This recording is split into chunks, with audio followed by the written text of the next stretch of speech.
Biasanya polisi itu kan jak bergerilya. Apalagi tentara biasanya ke hutan masuk. Andai kata satu saat nanti tak punya air nak masuk kancing, gimana? Hah? Ayo terus kan? Lalas lah. Kalau air sian, nah ini karena dia belum tahu mungkin kayak ontoskan gitu. Kalau air sian boleh pakai tisu, boleh pakai tisu. Kalau tisu nggak ada, boleh pakai batu. Tapi batunya batu licin, bukan batu kong. Batu kali yang bulat-bulat je. Nah, yang licin-licin tu boleh dipakai. Ambil 3 itu. Kalau batu pulsian, nah, dia kacing tu. Kalau batu pulsian, boleh pakai apa Pak? Daun. Hah? Pakai daun. Tapi pakai daun pun ada ilmunya. Nah, gimana makanya? Itu saya nontonkannya. Ibu-ibu duduk aja dulu. Itu untuk bapak-bapak aja. Ibu saya nak lihat ibu saya aja supan itu. Tapi karena ilmu harus disampaikan. Anggaplah misalkan itu senapang angin bapak.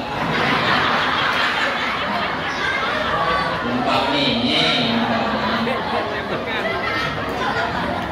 itu misalkan senapang angin bapak. Baik, ambillah daunnya 3 helai. Bu, ibu duduklah. Artinya dah, berarti ada kalinya lakinya. Misalkan itu senapang angin bapak, nah itu palanya ini, ambillah daun 3 helai tadi. Perhatikan betul-betul adik-adik ya. Kita sudah masukkan kancingnya. Masukkan kancing. Masuk. Ambillah daun 3 helai. Nah, daun pertama ambil, ancamkan di atas palanya. Usap ke bawah sekali. Ambil daun kedua, ancamkan lagi di atas palanya. Usap ke atas. Ambil daun ketiga, ancamkan lagi di palanya. Usap sekali lagi ke bawah. Dah, ini dia cara makainya. Usah nak diambil sedikit daun lalu diosol-osolkan.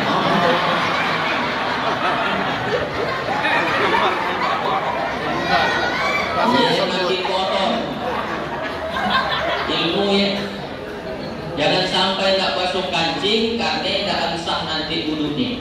Dah, setelah basuh kancing selesai, ini tu laki, nanti ibu-ibu tu dilak babnya lain. Nampak yang tak saya nak contohkan ya.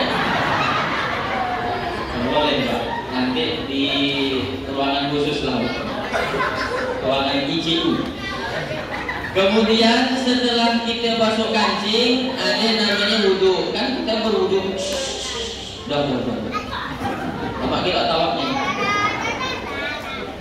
Kan kita berwudhu. Nah, berwudhu itu awal dari memulai kita khusyuk dalam sholat. Makanya ketika wudhu dimakruhkan hukumnya ngobrol. Wudhu usahakan jangan ngobrol kecuali darurat. Makruh hukumnya kata ulama.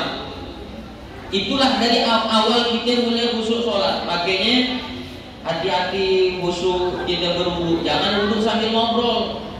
Ada itu bapak-bapak kadang-kadang saya lihat wudhu ngobrol sambil cuci muka. Berapa kira dia sawit gini. Yang naik barang terus. Padahal kalau nak khusyuk dalam sholat diawali dari wudhu. Usahakan wudhunya di rumah. Karena kata Nabi, man tatahharu fi buyutihi, siapa yang berwudhu di rumahnya, summa masya ila masjid, kemudian dia berangkat menuju masjid, karena khutwat tahu indahuma, maka langkah kaki pertama menghapus dosa, wal ukhra tarfa'u darajah, langkah kedua dia ngangkat derajat, langkah ketiga hapus dosa, langkah keempat angkat derajat, langkah kelima hapus dosa, langkah keenam angkat derajat.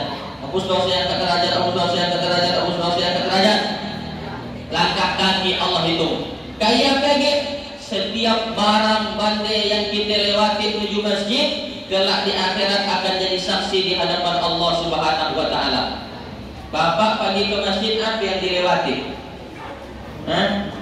Yang listrik, bungi, aspal, kabel wifi, itu ada kita wifi lah, pagar rumah orang, semuanya akan jadi saksi di akhirat. Makanya kalau kita sholat sunnah geser, sholat sunnah lagi geser lagi. Untuk apa ya? Supaya tempat dia nanti di akhirat jadi saksi di hadapan Allah Subhanahu wa taala. Ini namanya awal dari khusyuk kita sholat, diawali dari wudhu yang khusyuk. Kemudian berangkat menuju masjid, nyampai di masjid, sholat sunat tahiyatul masjid 2 rakaat. Usolli sunat tahiyatul masjid rakaataini lillahi ta'ala. Allahu akbar. Pak Ustaz, saya datang ke masjid, saya di surau, sami. Bukan usolli sunat tahiyatul surau. Tatap masjid. Apa bedanya surau dengan masjid? Oh, kalau surau kecil Pak Ustaz, kalau masjidnya besar. Pagi nanti ke Mempawah, cari namanya musola as-syahadah. Kira-kira 2 kali lipat lebih sedikit masjid itu besarnya, tapi musola. Saya dah sholat di sini. Berarti masalah surau kecil masjid besar bedanya? Oh, bukan dia bedanya. Jadi di mana letak bedanya? Kalau tempat sholat, tempat ia dipakai untuk sholat 5 waktu, namanya masjid. Kalau dipakai plus sholat Jumat, namanya masjid jami. Makanya walaupun di surau tetap usolli sunatan tahiyatul masjid. Ini bedanya Pak. Berangkatlah menuju masjid, sholat sunnah 2 rakaat. Itu tips khusyuk dalam sholat. Yang ketiga, dalam masjid usahna apa namanya taswik krakuk jari, walaupun tidak haram, makruh aja hukum nih. Lalu yang keempat, usahna banyak ngomongkan urusan dunia di dalam masjid. Usahakan urusan akhirat aja. Pak, nunggu lihat pakai utang lupa dah dintai malaikat mau usaha ini. Kalau tersinggung kawan. Nah, lalu usahakan pahami bacaan sholat kita. Bagaimana tips sholat khusyuk? Nanti babnya yang lain. Kita masih masuk ke cerita ilmu tadi. Jadi sampai yang punya ilmu, dia akan dimudahkan oleh Allah masuk surga. Bu, Ibu, mau masuk surga?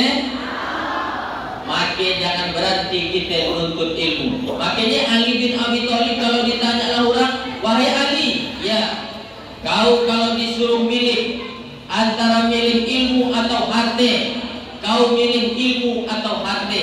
Ali menjawab, aku pilih ilmu. Bu,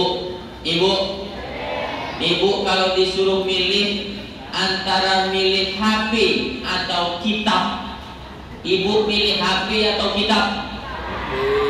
Kitab. Keren.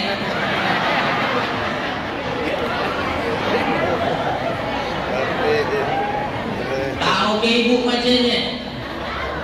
Kalau Pak kau mungkin tahu dia macamnya kitab. Ibu kan tahu. Saya nanya Bapak lah. Bapak toh, Pak. Oi. Bapak kalau disuruh milih kitab atau HP, Bapak milih kitab atau HP? HP. Ada kitab. Dalam aku dengan kitab. Dan tapi HP yang jujur bagus gini. Daripada yang pemula.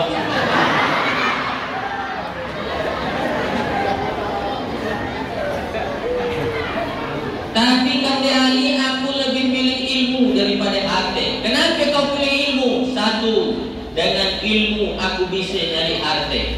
Tapi dengan harta belum tentu aku dapat ilmu. Contohnya Ustaz Hatoli. Pagi ceramah ke Pontianak, tak bawa duit. baliknya dapat duit. Saya pernah diundang ke Batu Ampar. Batu Ampar 3 jam dari pelabuhan Rasaujaya ke Batu Ampar, naik speed 40 pk. 3 jam ceramah di Senyum 1,5 jam. Lakai langsung balik lagi karena harus ceramah di Kuburai. Diunjukkanlah amplop oleh ketua panitianya, Ustaz, terima kasih sudah datang di masjid kami, jauh-jauh mau datang ke situ, usaha jarak datang ke Batu Ampar. Terimalah Pak Ustaz. Saya pun tidak sampai hati nak nolaknya, Pak.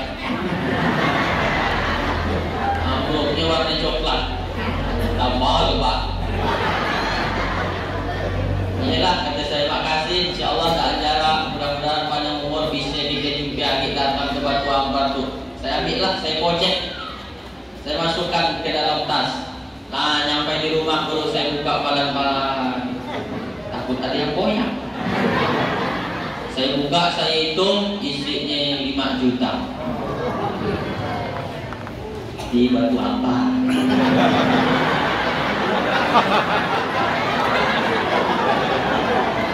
Saya terkejut nampaknya.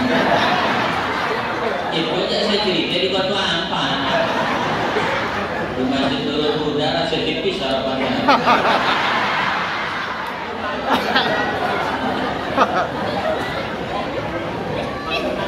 Ya, saya udah dipasarin lah guru saya, termasuk Pak Haji Jawani tadi main ke rumahnya Ustadz Hatoli. Dia tak kayak Ustadz misalnya, Hatoli, kalau ceramah nggak boleh bikinkan amplop. Kenapa Pak Haji? Amplop biar panitia yang bikinkannya. Tahu lah ya. Nah, saya cuma nak nyeritakan bahwa dengan ilmu kita bisa nyari harta. Contoh real dari kisah sahabat Nabi. Ada seorang sahabat Nabi namanya Abdurrahman bin Auf. Siapa namanya, Bu?